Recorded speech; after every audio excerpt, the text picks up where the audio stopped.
When we signed off last week, we were like, okay, let's hope it's a slow week. And it was the opposite of a slow week. We had so much stuff going down. We had obviously, so Joe Biden became the presumptive nominee. So did Donald Trump. Robert Hur went before the House to testify. Ken Buck resigned, and he didn't even give No Mike one Johnson. expected that, right? That No, was yeah, that one was a surprise. That one was like complete blindside there. Two big developments in the Fulton County case. We can talk about Pete Navarro, and then we can also talk about the ban around this clock up and how people were really like just off the now. wall. So I guess let's take it from the top. Let's talk about Joe Biden becoming the presumptive nominee. So Joe Biden reached the milestone 38 days after his party first awarded the first batch of delegates. That's quicker than the 43 days it took Donald Trump to secure the GOP nomination in 2020. It took President Obama almost three times as long to clinch the Democratic nomination when he was running for reelection in 2012. And heading into this past Tuesday's contest, Joe Biden won 99% of the available delegates. That is a hell of a strong performance. Yeah.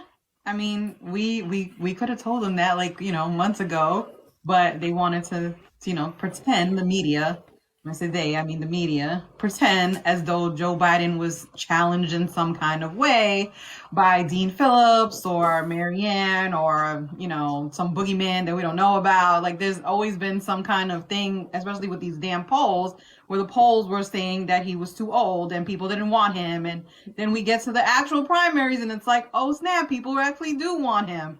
And now they don't know what to do with themselves. So it's kind of like a laugh in their face kind of moment to just kind of say, well, we told you so. But at the Yep. same time, it's like they've sowed so much doubt into his presidency that it's now, how do you backtrack on that? Like now you're like, oh yeah, no, he's great, he's wonderful. Like, and then you see Donald Trump doing the most with his crazy rallies and saying crazy shit, and now people Hmm. are like, now the media is getting like a little, I don't want to say nervous, but it seems like they're paying more attention because the Biden Harris administration, the campaign is, bringing these things to light. And there's been all this discussion, the last couple of days about, the bloodbath thing and all that stuff. But it just feels like, okay, he's been saying all this stuff for years. It's not like this is something new. But Joe Right. Biden is the nominee. There's no doubt about that. We all know, we knew this was going to happen.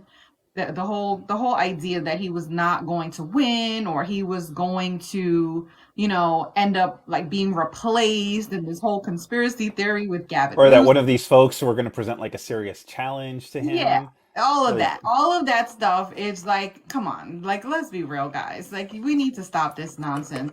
So it's just to the point where I'm just tired of listening to the media's nonsense.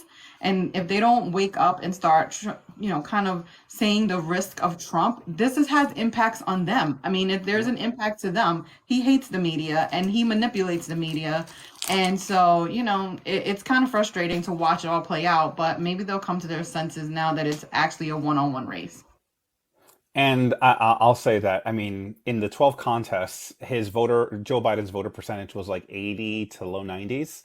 And the worst performing state for him was Hawaii, where he got like 66% of the vote. That was his lowest performing state. If you look at how Trump is performing in his primaries, he's not getting those low 90s.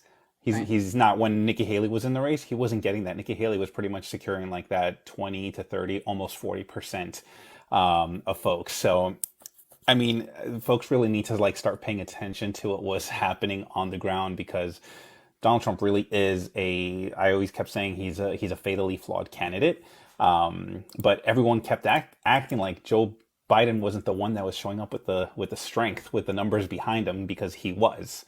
It was Right. just it was crazy, but Joe Biden is now the presumptive nominee. Donald Trump is the presumptive nominee. Now we can continue. We can stop the discussions. Oh, is Nikki Haley going to do this? Right. Is this person going to do that? Is Incommitted going to do this?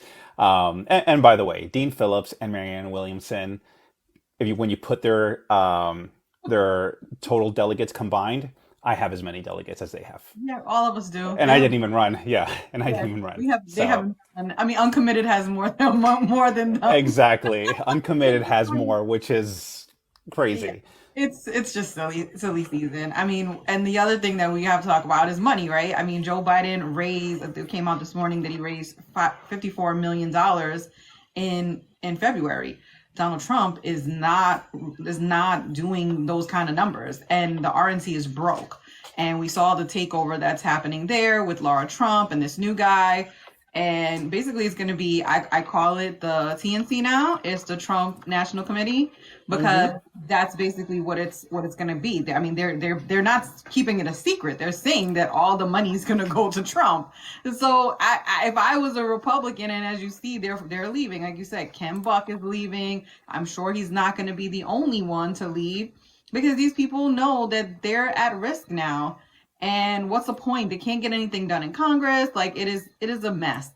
So I don't know what the Republican plan is, nor do I care. But all I can see is Trump is just brokety broke, as we can Yep. see, and it's not getting any better. He has all these cases, and I remember when we talked about this last summer, I had pulled up that video when we were talking about like all the money that he was spending on all of these races, and we did like a whole hour on the phone, like trying to figure all his money Yep. out. We were like, yeah, I don't know how this is gonna work. And I mean, what I said in that video that I did on TikTok was true. He is now struggling in the general election, because we are in the general election at this point. I mean, it is what it is. It is the earliest, like you said, general election to start, but we have a serious race happening, and people need to wake up. So I am happy about the money situation. The money situation, I love some money. So And just to put some of it in context, like at the end of January, Trump had between his two political action committees, he had like $36.6 million. And again, let's look at the Democratic side. Joe Biden just last month raised $53 million. And Joe Biden is not facing criminal indictments. Joe Biden does not have to pay attorneys.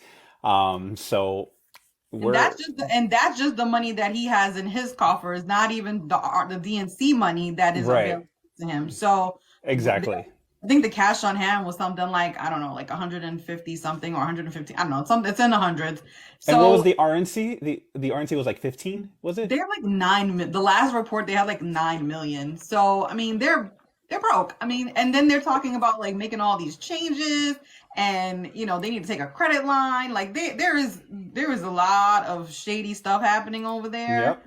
And I'm just gonna and they canceled their diversity program. Did you Oh, see they that? did. No, I did Yeah, not see that. yeah, they canceled the diversity program, so they won't be they're not going to be reaching out to, I guess, Latinos and Black people, even though they think they're going to win the Black vote. Like, they're insane. Like, none of it makes any sense. It doesn't. It doesn't. But that's going to be interesting to watch with respect to the money race. Again, if for any of the MAGA folks that are on here, you guys are really donating to pay Donald Trump's defense fees. Keep If you doing it. don't, Keeps yeah, giving him keep money. keep doing it. Mortgage your house, do whatever you have to do, cash in your 401k. This billionaire needs more money. But if you don't believe me, just go ahead and go to donaldtrump.com, scroll all the way down, contribute, scroll all the way down, and then you'll see right there that there's a joint fundraising committee, or joint fundraising effort between two committees, and 10 cents for every dollar donated is going to the PAC that is paying for his legal bills. So that's what you guys are paying for. I don't know. Like, I love the heck out of Hillary Clinton. Like, she's my favorite. If she were involved in some stuff and she was asking me to donate to her PAC so she can Yeah. go ahead and pay legal bills, I'd be like, love you, girl, but good luck with all of that. Listen, I don't even want to donate to Biden. He has so much money. I'm like, let those other people donate. I'm like, unless he says he needs money, I'm not freaking. I'm giving my money to Senate candidates. Like, I'm not. Yep. I'm going down ballot. Like, I'm not. Listen, there's a lot of people that are willing to donate and who have the means to do it. I have spent a lot of money on Democrats, and this time it's all about the Senate. And if you got the money to give Biden, go for it. Apparently, a lot of people do. They're giving Yep. him money at record numbers, so God bless them. Yeah, it's like a grassroots effort where people it's small donations. I forget what the average. I think the average was like 40 something dollars for a I mean, I do. donation, which Let me is stop lying because I do give him money monthly. It's like $25. It's not like a big okay. deal, but it adds up. So I do donate to the campaign. But I'm just saying it's not like something like when we were in 2019 or 2020, Hmm. we were giving money like a Oh lot of money yeah. to Biden, like I had said on $20. Twitter if he asks Kamala to be his VP, I would donate like $500, and then he did that, and then I had to donate Yeah. $500 because I I was mean, like, he got okay, a lot of money out of me yeah. in 2020, but he actually needed the money, right? This time Hmm. he doesn't need us in the grass. I mean, there's a bunch of grassroots people. Like I said, I still give him $25 a month, but there's a lot of people who, and that adds up, let's be real. But Hmm. there's and I've been doing that since last year. So there's a lot of people who are giving money. It may not be astronomical amounts of money, but they're still giving stuff. Trump's people are giving him money, and he's just using it on his cases, and he has plenty of them. So there's 4 cases that he has to pay for, and not to mention E. Jean Carroll with his own money. And his business that has been kind of, I don't know even know what to call it at this point. It's not divested, but it's pretty much frozen. He can't do anything for years with his business, and Yep. has to this I don't know. They have to dissolve it or whatever. So it is craziness. But I'm glad that Joe Biden is doing well. I'm glad that he won. I'm glad that he is now in general election mode, and he can kind of get that out the way, and we can move on to the main event. And speaking of moving on, we're going to talk about Special Counsel Robert Hur's hearing. But before we do that, if you're in the comments, please like the live. Please tap as soft or as slow as you want to tap us. I don't care either way. I'll take any kind of motion.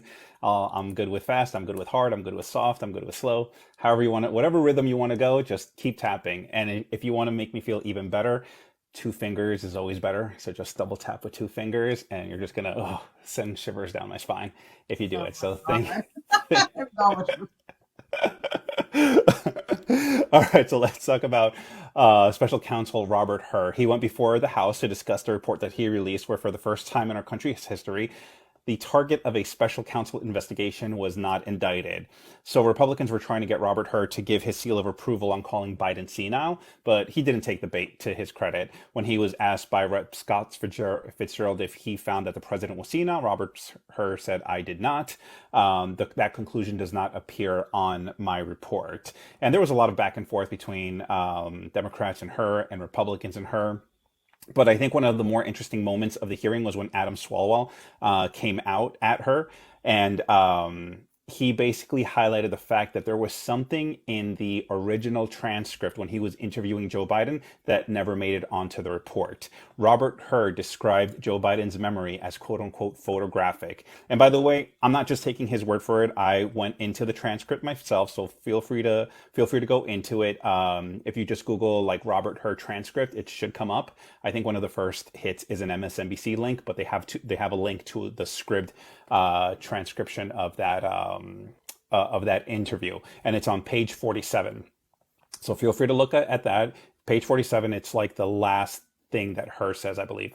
But yeah, what's interesting about that is that, and Swalwell brought this up, that he called Joe Biden's memory photographic, but then in the report, he said that Joe Biden had poor memory. And it's just like, okay, why are you being selective with the way you're describing his memory?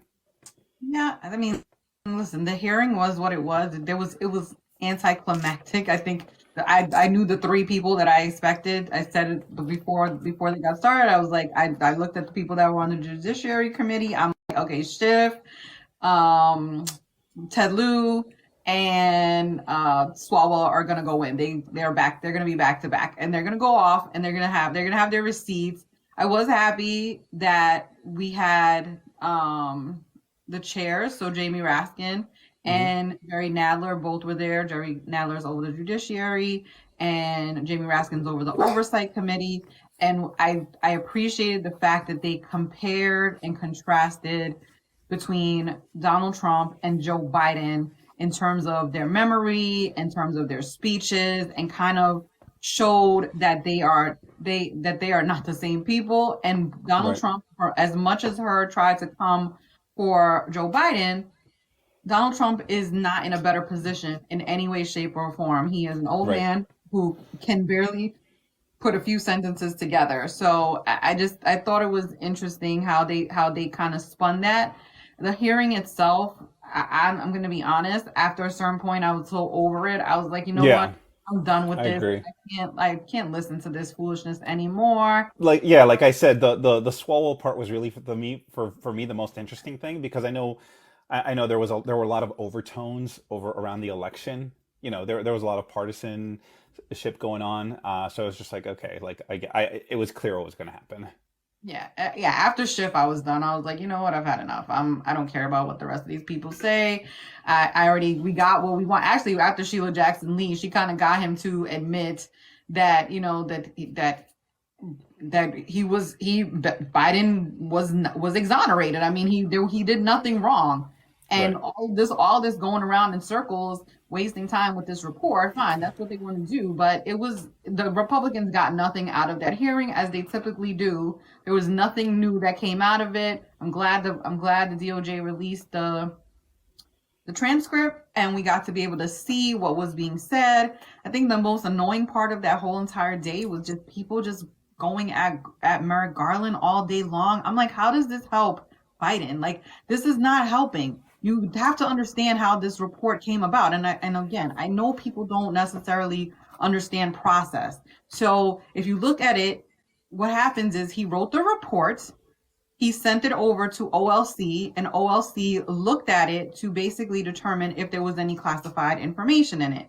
They look at the report, they made sure everything was good. Even, White House lawyers got to be able to look at it. They had some edits that they had on it, like punctuation and grammar and things like that. And they sent it. In Robert Hur's letter to Merrick Garland, he says to him, this is the final report. There were some few changes that were made based on OLC and what was kind of just punctuation and all that stuff. So Merrick Garland looked at it, he read it, and he didn't change anything on the report. He sent it over. As he promised he would send the report to Congress. This was his promise. If Merrick Garland changed anything in that report, redacted anything in that report, he would then have to explain to Congress why he took it out of the report. That would be a whole nother can of Yep. worms that people do not want to go through, because they already have been trying to impeach this man. Okay, they already said they want to impeach him. We saw what they did with Mayorkas. So to me, in strength of transparency, I think Merrick Garland did the right thing. Did he hire the right person? Probably not. I mean, this guy was, I call him Hur the Hack. I mean, he seemed like he was playing for, he was biased in some of the things that he was saying. He tried to, say he was being fair, and I don't know. I can't tell. But at the end of the day, when all is said and done, that that whole report ended up killing the impeachment piece of this, right? Yep. It killed that. Garland didn't have to answer. He just had to answer to Twitter, basically, who's complaining about him every 5 minutes, and MSNBC TV lawyers who complain about him. But he did the right thing. And even the White House could have redacted some of the things in the report, but chose not to. I think what pissed Joe Biden off more than anything was the fact that the media spun the report to not focus on the fact that he did nothing wrong.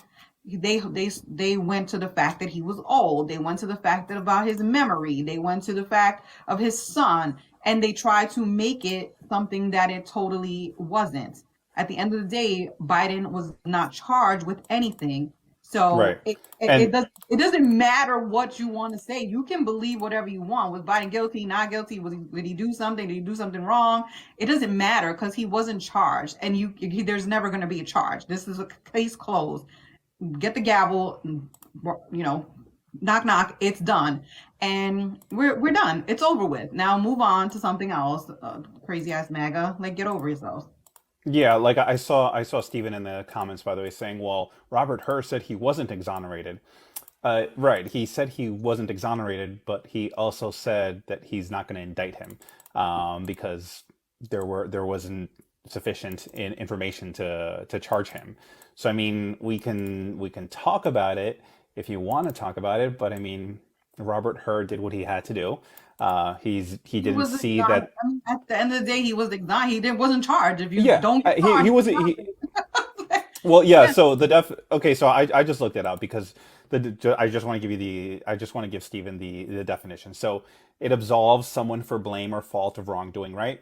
But that's not the special counsel's job. The special counsel's job is not to absolve anyone of wrongdoing. The special counsel's job is to decide if they have a strong enough case to charge someone with some counts. The special counsel did not feel that they had a strong enough case. So we can talk about and dissect minutia if we want to. I mean, if that makes you feel better about yourself, Stephen. The fact remains that Joe Biden remains the only person in American history not to be charged by a special counsel when they are the target of the investigation. That's just what it is. Like a case isn't going to happen. You can say, oh, he broke the law, he broke this, whatever.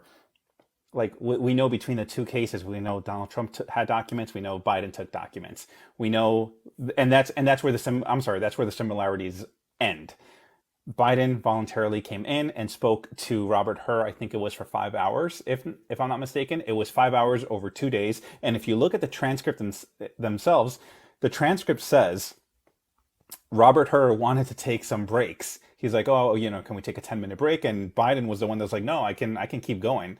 And it was Hur that was trying to say that he needed a break so they can regroup and do whatever. And again, all this was happening while terrorists decided to paraglide over Israel. So as those events were unfolding, Joe Biden was giving his time to Robert Hur over like the silliest, weakest case that we right. And have. that's the difference. Like you said, one person actually sat for an interview, gave called. They were the ones that told him about the documents, right? Pence did the same thing.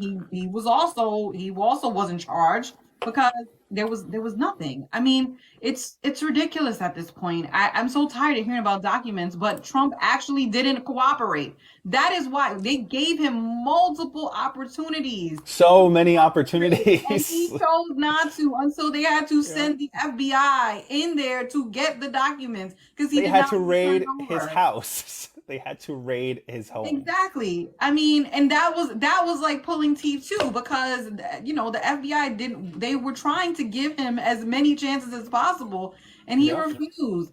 Biden did not do that. So I am like so over this whole conversation about the documents and what Biden did and the son. I'm over hearing about Hunter. I'm over hearing about Biden being impeached. Like you guys need to go, and if you think that Trump is so strong, go beat him. I mean, go beat Biden. You go beat him in November. But And all you know what? And, this, and I'll add to that. I'll add to that. I'll say like if you really think that Joe Biden did something wrong, if you really think that Hunter Biden has business dealings with foreign countries that and funnel that money to Joe Biden, then you have to ask yourself why aren't your representatives, your Republican representatives, doing anything about it? If you guys are so sure that something wrong happened, if something wrong happened, the House is in control of Republicans. They can go ahead and file articles of impeachment on the floor or they can bring it to a vote like anytime they want to. But they're not going to. They're not going to because they know they have a flimsy case. They have zero. They have nothing. So not if you're mad about Joe Biden not getting impeached, if you're mad about Hunter Biden this or that, take it up with the Republican folks because by the way, they're the ones that told you they had a case. So if they had a case, where is it? Why aren't you bringing things to the floor for folks to actually have a vote on? because they don't have anything, and they don't even have the votes at this point. There's literally going to be a two-seat majority in the House as of 325 because Ken Buck is gone. I mean, and like you said, according to what people are saying, there's going to be more folks that are going to retire or leave Congress early, which means there's just going to be a whole bunch of open seats on the Republican side with who knows if there's going to be special elections. Like it's going to be a hot mess. They don't like Mike Johnson, you know what I mean? Like there was people that didn't want to vote for Mike Johnson. He's not doing any better than Kevin at this point. Nope. So if Worse. Worse. People. it's worse. Yeah. Yeah, it's It's worse. So that's a perfect segue because that's the next thing we were going to talk about is okay. So Ken Buck resigns. He did not give Mike Johnson a heads up, and according to Politico, Ken Buck called Mike Johnson and left him a voicemail a half hour before he it's officially resigned. That is, and Mike Johnson was quoted as saying that he had no clue that Buck was vacating his seat. He Now went on there's CNN. That was the best thing ever. I was cracking in the middle of the hearing because he was in that damn hearing and walked out and went on yeah. CNN. Yeah. And if we take a step back, Ken Buck initially announced last year that he was not going to be running for re-election. He announced his early retirement from Congress this past Tuesday. So us and Lauren Boebert thought that Ken Buck was going to be finishing out his term and that a regular election was going to be held. Lauren Boebert was going to go ahead and move from Colorado's third district to Colorado's fourth district, which is what Ken Buck represented. And the reason Lauren Boebert is switching districts is because she only won this last election, I think by 500 and something votes, if I'm not mistaken. It was less than 1,000. So she already is reading the tea leaves, and she knows that she has to just hightail it out of there. Now, with Ken Buck's early resignation, this surprise resignation that came through, and him not finishing out his term, that means there is now a special election that has to happen. If Lauren Boebert wants to go ahead and run in that special election, she has to vacate her seat, which means there's another House seat opening, that they lose another vote because she cannot continue to represent Colorado's third district and declare her intention to run in that special election. That's just not how it works. So Ken Buck. I know Ken Buck said he didn't do it for this reason, but I have no doubt that he did it for this reason. That because Absolutely. he's sick of these MAGA Republicans. Yeah, he absolutely is. There's no doubt about it. He's over it. I mean, and I don't blame him. I mean, he I love people trying to rehabilitate Ken Buck like he was some kind of moderate. And I'm like, Hmm. Ken Buck is not a moderate. He's diet MAGA, MAGA light, whatever you want to call it. He's still MAGA at the end of the day, but he's just kind of over the whole situation and he's not a big fan of Donald Trump. Never a Trumper, whatever you want to call him. He is that. He's still a Republican and he's still a conservative. So him Yep. leaving is, I mean, he might have been one of the saner people over there, but he's still part of that clique. And he's gone, and now it's going to be a shit show. They don't have enough. They have to hope that Democrats are out so they can pass their bills or whatever the hell they're going to do now. It is just crazy. But Lauren Boebert, she's the one who got screwed, and I think Yeah. he did it on purpose. Oh I yeah. There's no way he didn't do it on I want to know what purpose. she did to piss him off. Like that just was like, you know what? On Tuesday at noon, I'm going on with Dana Bash, and I'm gonna tell the world that I'm retiring because this lady done pissed me off. So I don't know what it was that she did or what happened over the weekend or whatever, but somebody did something that, or maybe it was State of the Union. I don't know what it was, but good luck to Ken Buck in the future. He is going to be gone after this week. Yep. And so the special election is happening on the same day as the primary. I believe so. That's what I heard. Yeah. Yeah, so that's why Lauren Bo like it would have Some- given Lauren Bo it's going to give the Republican, I believe the Republican an advantage if I'm not mistaken, in that Whoever district. wins But it, whoever wins it, whoever wins a special election will then you typically they will have an advantage because they're going to actually be in Congress yep, for the next couple of months. And Lauren Boebert is going to be in Congress for the next couple of months, but in her own district. And and these two are gonna be battling. These two are gonna, if she even wins, we don't even know if she's gonna win the primary. The yeah, odds that she wins the primary, she wasn't looking good before this. So if Ken Buck decides he's going to endorse whomever is going to be his replacement, I assume he has somebody in mind, then she's screwed doubly. yep. And And I this isn't like a die-fi LaFonza situation where Mhm. LaFonza comes in and it's just like, okay, she's not gonna run, she has no intention of running to be in that seat.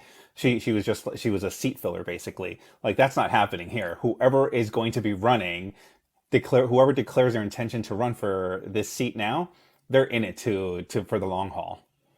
Yep, for sure. All right, so that was fun. That was a part of that was news that no one was expecting. I was just like, Yeah, not they're at losing all. another seat. Yeah, it was So wild. how many That one threw us all off. We didn't expect that at all. so how many defections can Mike Johnson afford now? Is it just one? And well, the thing is, okay, so this is complicated because if he ends up with open seats, right? If they'll say like Hmm. three more people, he will have under like I think right now the threshold is like 216 based on, so he would fall under that. But he would just be a speaker in name only. So Yep. as I know, he would not, because those open seats will be open, so it would still look like they have like some sort of majority because they're still considered Republican seats. So, but he wouldn't be able to pass anything. Right. So he would literally just be there, just a speaker in name only, and he wouldn't be able to do anything. It's wild. I mean, we've never seen that happen, I don't think, in history. And it would just be weird. And we're gonna get another seat. I mean, we're gonna be up to 214. That's the thing. We are never gonna reach the threshold unless we flip some Right. to elections. We're never gonna be able to get them technically the majority. But it is gonna be really, really hard for him to function, which is why most of us were like, I don't know if he's going to make it to June. Yep. What does that even look like? I mean, these people, the thing is that pisses me off is that like the Ken Bucks and these people that pretend to be like they're not Trumpers or whatever. They could have come to an agreement with Hakeem Jeffries Democrats. and got Yeah. stuff done, but they chose to go this path, and so I do not feel sorry for any of them, and this is kind of where we are. But as far as like, the Democrats actually taking control, like I said, we would need to flip some seats and be if there are going to be special elections and kind of go from there. I don't think that's going to happen. I never thought it would happen. But listen, at this point, I never say never because anything is freaking possible. And if you're just joining us in the live now, just tap on the screen to get the likes up. We've already talked about Joe Biden becoming the presumptive Democratic nominee, Donald Trump becoming the presumptive Republican nominee. We talked about Special Counsel Robert Hur testifying before the House. We just finished talking about Ken Buck resigning and not giving Mike Johnson a heads up. I guess we can now talk about the two big developments that happened in the Fulton County case, where Judge McAfee threw out 6 counts, and 3 of those counts directly affect Trump. That means that Donald Trump is now facing 10 criminal counts instead of 13. Even though Judge McAfee threw out 6, all 6 did not apply to Donald Trump. Only 3 of those directly impacted Donald Trump. So we can officially say that Trump is no longer facing 91 felony counts. He's facing 88. That was the first development we found this week, and then the second development was the bigger news, where Judge McAfee basically said Fani Willis can stay on the case as long as the lead prosecutor Nathan Wade steps down from his role, and Nathan Wade did that. Yep. Bye, Nathan. That was my. That was. Exactly. I was like, bye. See you. Sit your ass down somewhere, and let's never hear from you again. Like he had to go. There was no other choice. He had to go, and he's There gone. wasn't. And I was pissed off yesterday because he was gonna go on Meet the Press, and thankfully he canceled. Like, what the hell were you thinking? Like, you listen. The case is gonna go on, but you don't go on TV and talk about this. Like, you shut your ass up and go sit down somewhere. And like I said on my tweet, I said maybe he'll find a woman to make him a sandwich. Like, I am Exactly. sick of him. A man is not a plan, and she doesn't need him. That's the best quote that came out from I that. know, it's the greatest. It's the greatest ever. A man is not a plan, and she doesn't need him. And I'm glancing. I'm sure he did plenty of work on the case, but hopefully she can hire someone else, who can come in and help. I don't think this case is going to be tried for another like couple of months at this point. We Hmm. got a lot more to go, so there's time for someone to come in and pick up and kind of read through all of the investigations and things that he's done, and Yeah, well, I was never impressed by Nathan Wade, even on the stand. So I'm like, I don't care if he's gone. Like, I mean, it sucks because again, he worked on the case for a really long time, but his lawyer screwed him, and he screwed himself. And listen, Fani, she made a mistake. I do believe she made a mistake getting involved Yeah. with him, and it's okay to admit that. I mean, there's nothing wrong with that, but life goes on. It's not like this doesn't happen all the time. A lot of lawyers end up, when you're working on serious cases, they end up having, relations. It happens in the police departments. It happens all the time. And it kind of sucks, but whatever. The issue of her and Nathan Wade having a relationship has nothing to do with Donald Trump. It literally had nothing to do with him. It had And to do with the fact that they had a relationship, and this lawyer found out about it through his freaking lawyer, and they were talking shit on the phone and texting each other like two little like two teenagers, yep. and it ends up where it was. So I'm just tired of it. Like the whole there was no conflict of interest. There's nothing that impacted the actual like case. It just optically it looked bad, Yep. and that's what the judge said. It looked bad from an optics perspective. So now you got to play cleanup and get rid of this dude, and she did. He resigned, and now we have moved on. Hopefully, I know. Exactly. McAfee said that the court has to consider the appearance of impropriety, which is what Tiff just said. It's just like it wasn't a good look. So because it's not a good look, we gotta. If you want to stay on the case, Wade has to go. It was a very like rational and precise decision. I thought it was very justified. But now that the ruling is behind us, the case can get back on track. We can proceed with further discovery, and hopefully it'll be set for trial.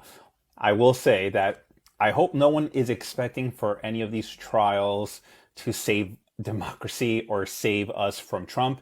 We No. have to show up at the polls. That is the only number that's going to count.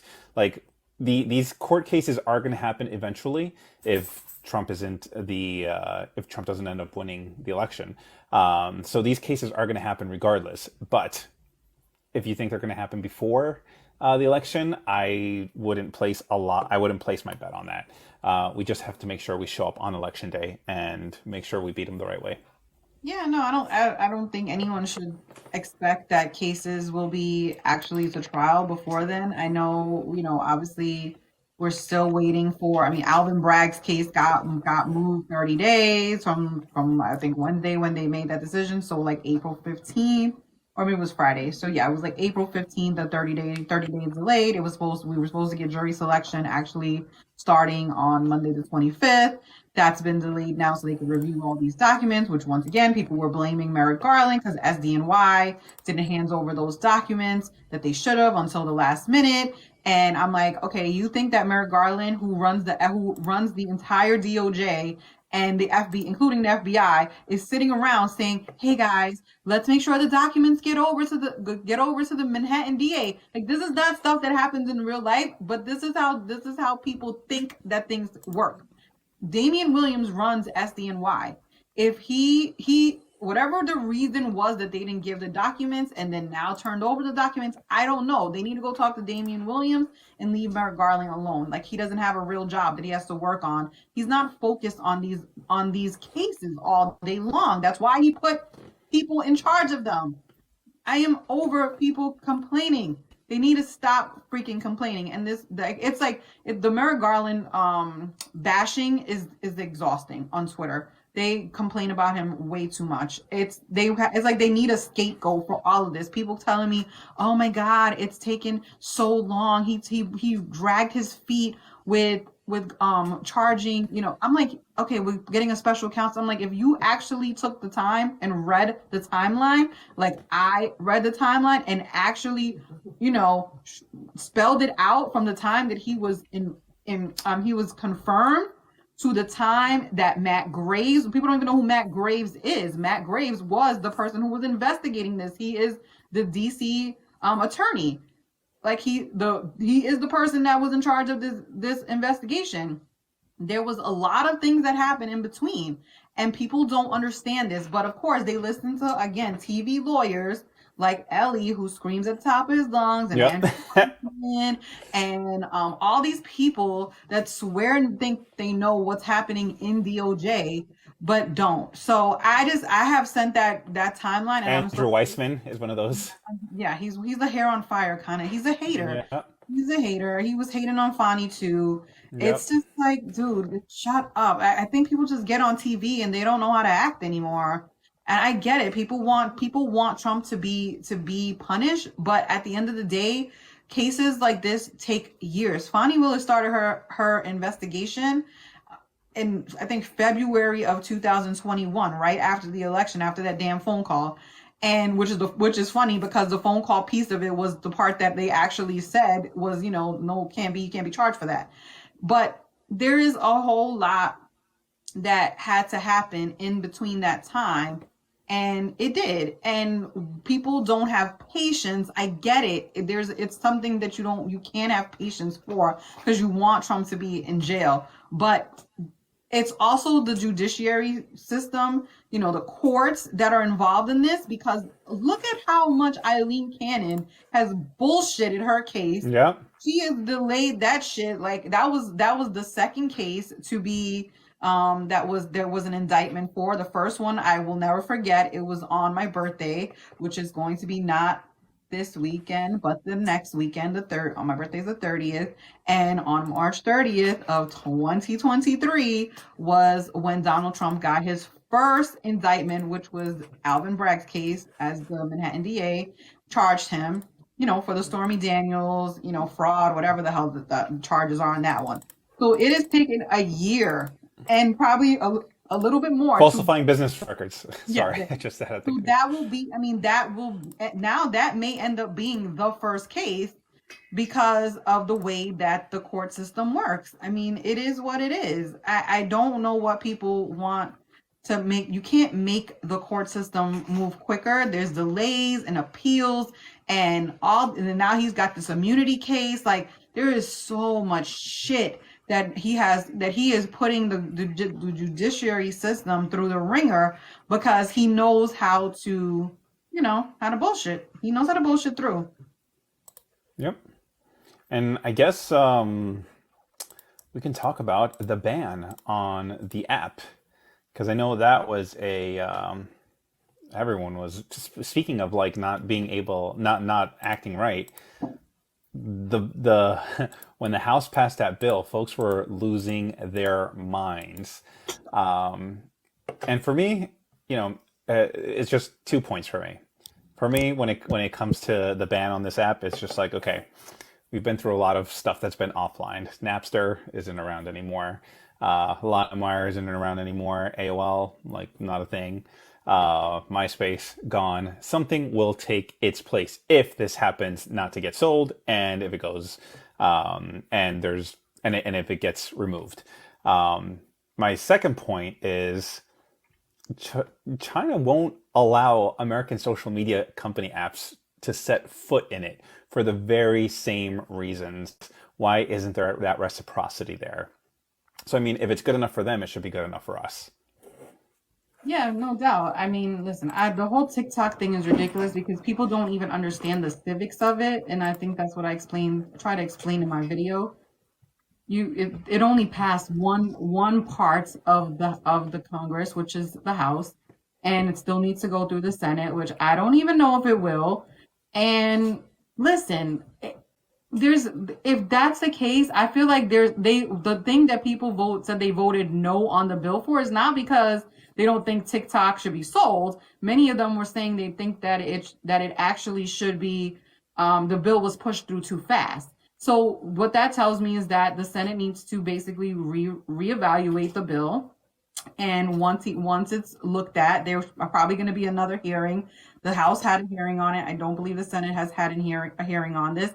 And they're going to delay it because, I mean, it doesn't make sense. Listen, my daughter called me. She's like, oh my God, it's, TikTok is going to go away. Like, she's like all stressed out. She's obviously, Yeah. and she's like, Biden is trying to get, I said, it's not a ban, relax.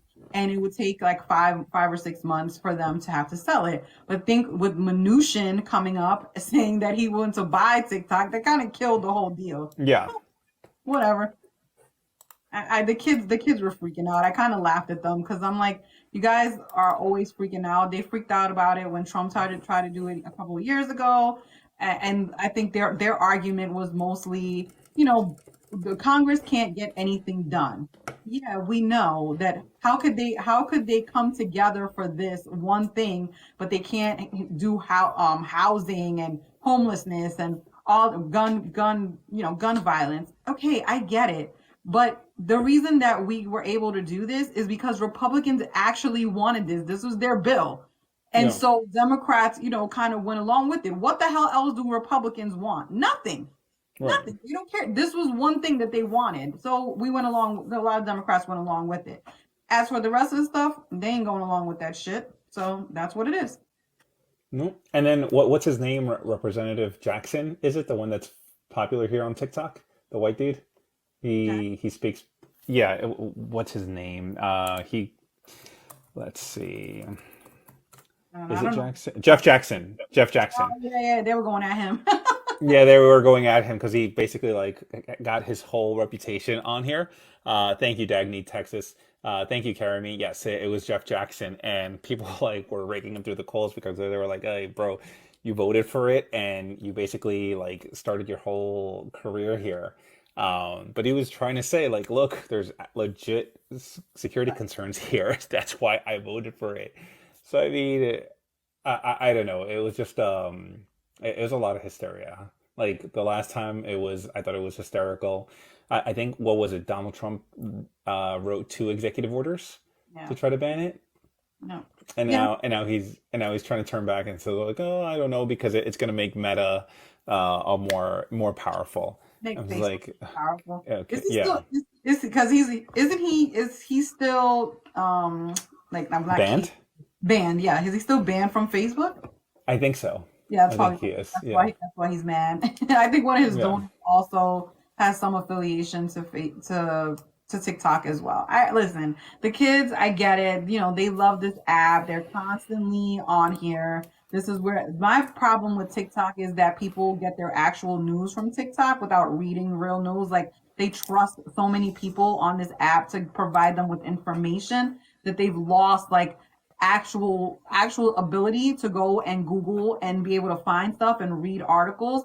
And that's what it was one of the Congress people. They got a message. I don't know if you saw this, but they got a message from someone, and it was a young girl, and she's like, I don't even Google anymore. I just go to TikTok and I oh, search I something. saw that. And Yeah, I was like, yeah, this is the problem, and this is why people react the way they do to a lot of things because they don't know real facts.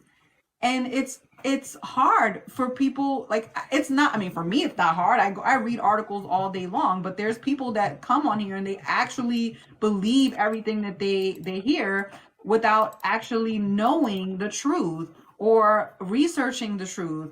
And that's a little bit scary to me. So stop using TikTok as your as your news source. It's especially the people that you're your influencer of choice is not using receipts or not using articles to show what is really happening. I think yep, that the misinformation piece of it is more dangerous to me. And let's be clear, because I actually read and I use receipts. If you watch my video, I show where the DNI report says that they know that in 2022 there was influence on elections using TikTok. And yep, they are scared that in 2024 people will they're going to be that influence again over our elections. So why are people not taking that seriously? Like I took that seriously. And yeah, maybe TikTok doesn't need to be banned, but it definitely needs to be, people need to be aware of the dangers of TikTok, just like they needed to be aware of the dangers in 2016 with Facebook, because we all know Cambridge Analytica was part of that propaganda. And they were using black voters to they were using it to vote, to suppress votes and depress votes. It's no different than what people do on TikTok. But if you're not aware of it or you're not sure of what's happening, then yeah, you can fall into that trap very easily. Exactly. And I mean, on this platform, when I saw, this was before 10/7, when I saw the Bin Laden letters, Yeah, that and was people were like, oh, he has a point. I was like, oh God, what's happening here? That was insane. And then of course I see a lot of the watermelon emoji stuff, and I'm like, okay, it's clearly geared towards that argument versus the actual argument where it's just like, okay, well, there was a ceasefire in place. Israel was the one that was attacked. Yeah, we can disagree with Bibi and want him removed, but I mean, facts are facts, and the way it's just. Oh, what was the other thing? When the Robert Hur report came out, I saw a lot of reaction on here, and I think I quote tweeted one of them, who is a popular content creator, and he said that the report stated that Joe Biden is unfit to be president, and that was not flagged, that wasn't banned, and he said it like it was in the report, and I had to stitch it. I'm like, that's not what it says in the report at all. It doesn't say anything like that. That would be crazy. So the fact that that misinformation gets peddled like that is nuts. Yeah, absolutely. And that's the scary part of this app. Listen, the dancing videos, the people singing, having a good time, whatever joyful thing that they're doing, I appreciate those videos, but it's all of the other stuff. And it's not just one-sided to me, right? I mean, there's also people that are pushing negativity, not just to influence on the Democratic side, like to like kind of go against Joe Biden, but there's stuff that's Hmm. negative towards Trump that may not necessarily be true, right? So I Right. just feel like people aren't seeing it from both sides, and I get the kids are upset. I get they love this app. Listen, my dad loves this app too, and he's 60 something years old. So there's older people that love this app too. But I think people that are older at least have discernment, and they can kind of tell what's real and what's fake, and be able to go and look things up or ask their kids, like my dad calls me and says, hey, what is this about?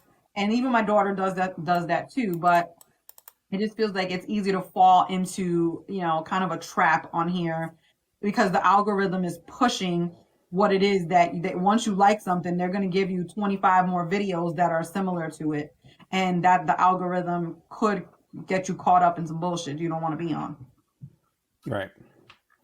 Mhm. Well, the last piece of news, I didn't even know this was a thing, where Speaker Mike Johnson is trying to stop Republicans from campaigning against other Republican held I seats. saw that. He told them to knock it off. Basically, he's trying to get he's trying to avoid primary challengers to already existing Republican held seats in the House. I don't know who's going to listen to Mike Johnson, but I don't foresee anything like that happen, because this is a fire that was lit by Donald Trump. He's already saying that we don't want any rhinos in here. If you were a Nikki Haley supporter, we don't want you. If you were this, we don't want you. Like, he is just like shaving off any type of support, and he's telling them like, we don't, we don't want you in this party. So I don't see Mike Johnson's call to knock it off as resonating with any of these folks. Don't listen to him anyway. I mean, no one's listening to him. They think he's a loser, so no one's listening. And he's wasting his breath. These people, Marjorie Taylor Greene's gonna do whatever Marjorie Taylor Greene wants to do. He's not gonna stop her. Actually, she's probably running. She's runs him more than anything. So Yep. God bless him. He's Moses over there needs to figure himself out, and he's kind of stuck where he is. So I don't care. The Republicans are just losing, like we said in the beginning. They're just a hot mess, and to watch them is exhausting. To see like just constantly all of the infighting they have. They're constantly in disarray. I just need Democrats to not be in disarray and not Hmm. to not do the same things, repeat the same things, which is why I said the Merrick Garland thing. Like, you're not helping Biden by being anti Merrick Garland. Like, that's not helping Biden in any way. If you want Merrick Garland to be gone, guess what? Most AGs leave within like a year and some change. So more than likely he will be gone in the next term. But if there's no next term, then he's gonna be gone anyway. So do you want Biden to be there and you want Merrick Garland to be gone, or do you just want to lose the election and then we have like some crazy ass person running the DOJ like we had Right. before, Bill Barr or some loser that Donald Trump is going to put in, because he's going to put in some single fan that's going to do whatever he wants. Yep. All right. Well, on that note, is there anything you're looking forward to this week? No, I'm going to say the same thing I said last week. I just want a quiet week. I think we got all of the big things out of the way though this week. So her is I gone. think so. Bonnie's gone. Her stuff is gone. And maybe it'll be quiet. Who knows? I won't be around too much. I'm going to be traveling all over the place this week for work and for personal reasons. So I'm hoping that it's quiet, but I will keep track of everything that's going on so that we Same can talk here. about it next week. And I think we were texting throughout the week. I was like, slow week my ass. And then we were just Right. like texting like all the stuff we were going to talk about. So hopefully this week is a little slower. That would be great because keeping up with everything that happened this week and I know I missed a lot of stuff, but a lot went down. So this week would be nice for us to take a little downtime with all the news that's happening. That would be great. That would be great. All right. Tree asks Jose, "You're going to go live during the week?" Yes. If something crazy happens, I will go live during the week. I will do it when I am working from home. But with that being said, Tiff, do you have any parting words? No, I think your audience said I talk too much, so that was kind of hilarious. Wait, what? It was, Who said that? I don't know, some people in the comments. It was funny though. I did not see that. Yeah, it was hilarious. I was laughing. I was like, this is hilarious. I'm sorry that I talk too much and I have a lot of facts and I got a lot of information in my head. I am sorry. No, don't apologize, I thought it Tiff. was hilarious, but listen, bye. I, See ya. I, You can talk to Jose all by yourself during the week. So Oh, hold on. I have a puzzle thing that shows up every now and then for me to verify. Anyway, all right. Well, thank you everyone for engaging in the live, for liking the live, for sharing the live. If you're not following me, please follow me. If you're not following Tiff, please follow Tiff. We will be back here next week to talk about any of the developing news events that happen throughout the week. We will be back Sunday, 6 p.m. Pacific, 9 p.m. Eastern. Everyone have a great night. Thanks, Tiff.